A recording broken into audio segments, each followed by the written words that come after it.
Well, Singapore's nightlife businesses are erring on the side of caution as they finally reopen after 2 years in lockdown and in limbo. Some are putting in place additional safety measures to smoothen the way for patrons. Leisha Rodney joins us live from Clarke Quay with the very latest. Leisha, with this reopening, what can patrons expect when they head to the nightclubs? Right, Wei Su. So I'm just a stone's throw away from Zook, literally just 15 meters opposite me. And I'm here at the Antigen Rapid Test Center. So an ART test center has been set up right here, right outside the Zook entrance. And, you know, what you see here is vending machines that supplies ART kits. So patrons entering Zook can head on here before going in and come take an ART kit, buy it off these vending machines, queue up, go in and get tested within these white cubicles that you see behind me. So it's a supervised ART through a camera in front of them where they will be monitored, but it's self-administered. So, you know, this is one way that Zook is making it more convenient for their patrons to get swabbed before heading in. And Zook's not the only one. You know, other nightclubs are also setting up ART test centers in front of the entrances to allow the more convenience for their patrons before entering in to dance the night away. We didn't know that it was resuming to be open because when we walked around it looked very quiet. Going to go in this weekend because I think today they are going to open 19th. I saw on Instagram. So most probably this weekend because I will be here for 1 week. Yeah, we used to club prior to COVID. So now I think once it's reopening, we just want to probably find some bars to chill, get some live entertainment music again, rather than clubbing. Alicia, as you mentioned, you are standing in front of ART testing site stations right now, so clearly it's not as it used to be before the pandemic. What are some of the other challenges these nightlife businesses will be expecting? Right, so, you know, bookings are flooding in for these nightclubs. So Zook and Yang Club, they're fully booked for the next month or so. While that's a good problem, manpower remains a key issue for these nightclubs. You know, they're really lacking staff to be able to run their businesses, but they are taking measures to help themselves and help their patrons. Zook, for one, they will be putting up barricades around the dance floor to make sure that there is only one exit and entry point so that there is lesser need for security personnel to be overlooking their patrons while they're dancing and to ensure that, you know, safe management measures are in place. And meanwhile, they are also reducing their operating capacity. Zook, for one, is reducing it by half.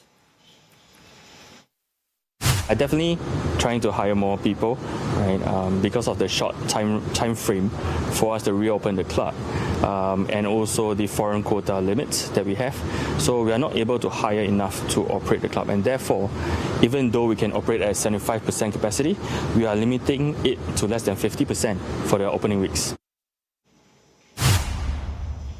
These two nightclubs here, Zook as well as Yang Club, are just 2 out of the 100 nightlife businesses that the Singapore Nightlife Business Association had told me is resuming now that, you know, these measures are eased. But the SNBA also told me that, you know, since the onset of the pandemic right up till now, about 500 nightlife businesses have called it quits. But the association says that, you know, while they're sad that it's reactivated on such small numbers, it's hopeful that the industry will recover by the end of 2023. Oh, thanks for that. Leisha Rodney reporting for us there. Well, it's certainly been a roller coaster 2-year journey for Singapore's nightlife industry. The lights first went out in March of 2020. Now, that's just before the circuit breaker, when the country went into partial lockdown. Establishments were forced to shut to contain the spread of COVID-19. And businesses, they began to pivot. Many in the nightlife sector turned to F&B. They started to diversify their offerings. Zook, for example, it transformed its premium Capital lounge space into a restaurant, which it named Capital Kitchen. Now then, hope for the industry as a pilot reopening program involving several night spots was announced in November. But it was not to be. The scheme was eventually placed on ice as COVID cases started to mount in the community. Reports of a KTV cluster emerged just months later, and Trade and Industry Minister Gan Kim Yong called it a major setback in Singapore's journey to recovery.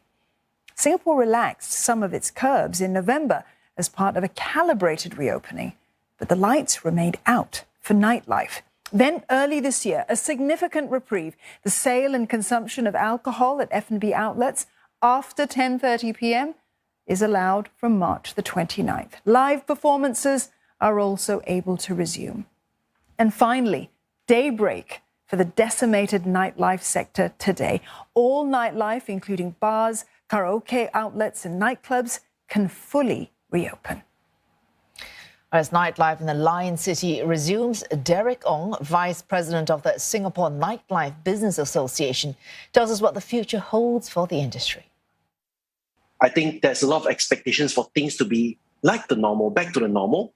That is not out of the picture. I think that we are all working towards that. But I do see this as also a reset to revitalize and professionalize the nightlife industry in Singapore. Now, I really believe that Singapore, if you look at it, it is really one of the safest or the best place in the region for nightlife, and perhaps even the world. And I believe that this is the potential that Singapore has as we rebuild the whole nightlife industry to attract world-class operators that comes up with even more creative models that maybe no one has ever thought of yet to enjoy the new normal, per se.